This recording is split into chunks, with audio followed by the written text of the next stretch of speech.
Bismillahirrahmanirrahim. Assalamualaikum warahmatullahi wabarakatuh. Allah Subhanahu wa taala berfirman, "Qad aflaha man zakkaha wa qad khaba man dassaha." Beruntunglah orang yang membersihkan jiwanya dan rugilah orang yang mengotori jiwanya. Teman-teman yang dirahmati Allah Subhanahu wa taala, kita sering cukup antusias memperhatikan aib zahir kita, kekurangan-kekurangan fisik kita.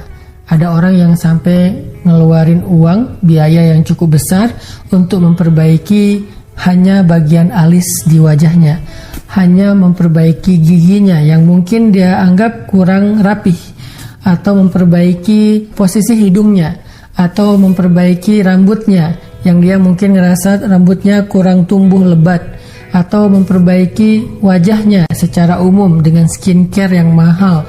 Banyak orang yang gak peduli dengan aib dirinya, dia lebih peduli dengan aib fisiknya. Padahal inner beauty itu, kalau misalnya kita biarkan dia dalam keadaan cacat, gimana pun perfectnya zahir atau fisik kita, orang tetap merasa gak nyaman dengan kita.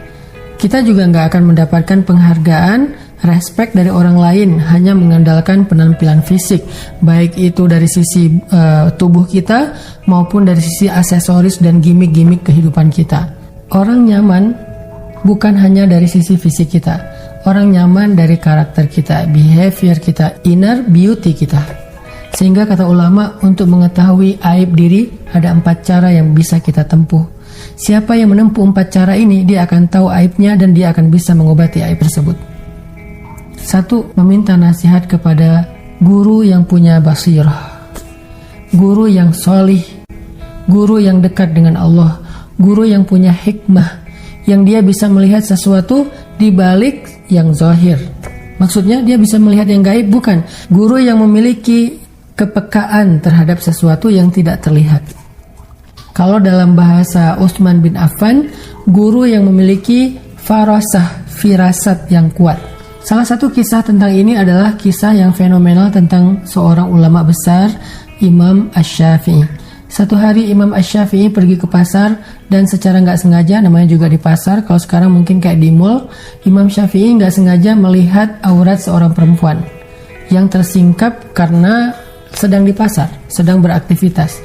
Pulang dari situ Imam Syafi'i merasa terganggu, untuk mencari ilmu itu terganggu, susah menghafal, susah konsen, susah khusyuk. Sehingga akhirnya Imam Syafi'i datang kepada gurunya yang memiliki basirah dan farasah, memiliki kepekaan dan firasat yang kuat terhadap sesuatu. Imam Syafi'i mengadu, curhat kepada gurunya Imam Waqi'. Kata Imam Syafi'i, aku curhat kepada guruku Waqi' dan meminta nasihatnya tentang hafalanku yang buruk. Apa nasihat dari Imam Waqi'? Al-ilmu nurun wa nurullah la yu'talil asi.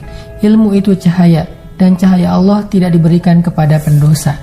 Seolah-olah Imam Waqi' tahu Imam Syafi'i pernah melakukan dosa di pasar secara tidak sengaja, dan itu berpengaruh kepada buruknya hafalan beliau dan sulitnya beliau dalam mencari ilmu. Ini namanya mencari tahu kekurangan kita dengan bertanya kepada guru yang salih yang memiliki farasah dan basirah. Pernah juga terjadi kepada Utsman bin Affan. Ketika Utsman bin Affan sedang mengajar ilmu di masjid, tiba-tiba datang seorang laki-laki untuk mencari ilmu kepada Utsman, tapi di luar masjid nggak sengaja dia melihat aurat seorang perempuan, yaitu rambutnya yang jilbabnya tersingkap angin. Nggak sengaja dia ngelihat rambut perempuan itu. Karena nggak sengaja dia rasa ini bukan dosa besar, sehingga dia tidak beristighfar. Dia masuk ke dalam masjid. Ketika dia berada di dalam masjid, baru aja dia duduk, Utsman bin Affan yang waktu itu sedang mengajar ilmu mengatakan, kenapa ada seseorang yang datang ke dalam majelis kita, sedangkan di matanya masih ada bekas dosa. Di matanya masih ada bekas dosa. Lalu orang ini kaget, kok Utsman tahu bahwa di luar tadi dia melihat sesuatu yang nggak boleh, yang haram secara nggak sengaja. Padahal Utsman bukan nabi, tidak datang wahyu kepada Utsman. Gimana caranya Utsman tahu? Sehingga laki-laki ini bertanya kepada Utsman bin Affan, "Ya Amirul Mukminin, bagaimana Anda tahu apakah telah turun wahyu kepada engkau setelah Rasulullah?" Utsman menjawab, "Ittaqu farasatal mu'min." Hati-hatilah kalian dengan firasat orang yang beriman. Ini artinya guru yang memiliki kepekaan. Kita harus cari guru yang seperti itu. Tapi bukan mengada-ngada. Artinya guru ini memang orang yang terpercaya dan direkomendasikan oleh guru yang lain, dan dia insya Allah orang yang terjaga hubungannya dengan Allah. Sehingga kalau kita minta nasihat dari dia, biasanya dia akan memberikan nasihat sesuatu yang kadang menurut kita itu rahasia kita dengan Allah. Pernah nggak teman-teman dengar khutbah Jumat atau tausiah yang waktu itu teman-teman nggak kenal dengan penceramahnya, dengan ustadznya, bahkan nggak bertemu sama sekali dengan ustadznya, tiba-tiba beliau menyampaikan materi tentang kita banget. Seolah-olah materi itu hanya untuk kita saja.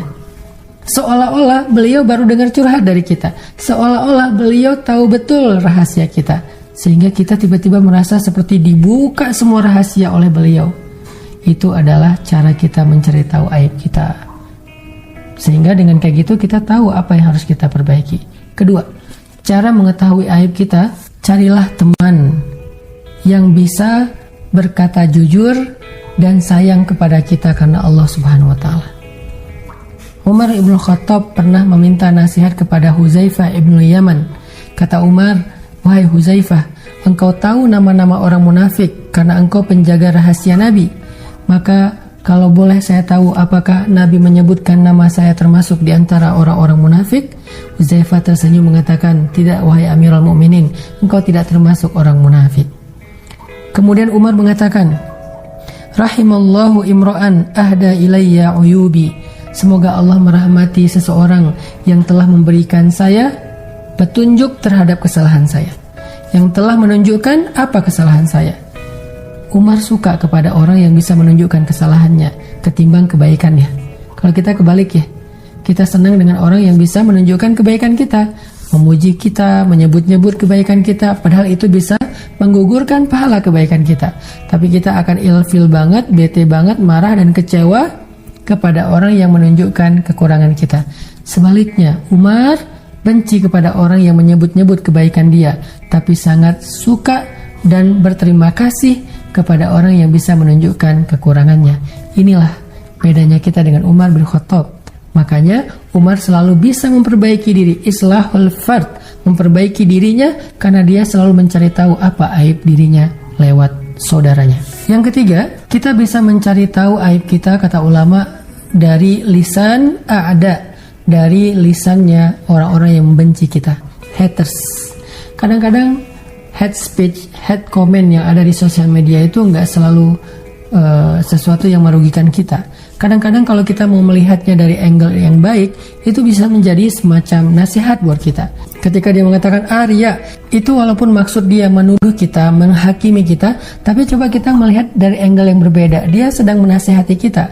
Karena alsinatul a'da, lisannya para musuh, orang yang membenci kita, adalah sebaik-baik nasihat. Bisa nggak kita mengambil nasihat dari orang yang membenci kita, yang nge-hate kita di sosial media?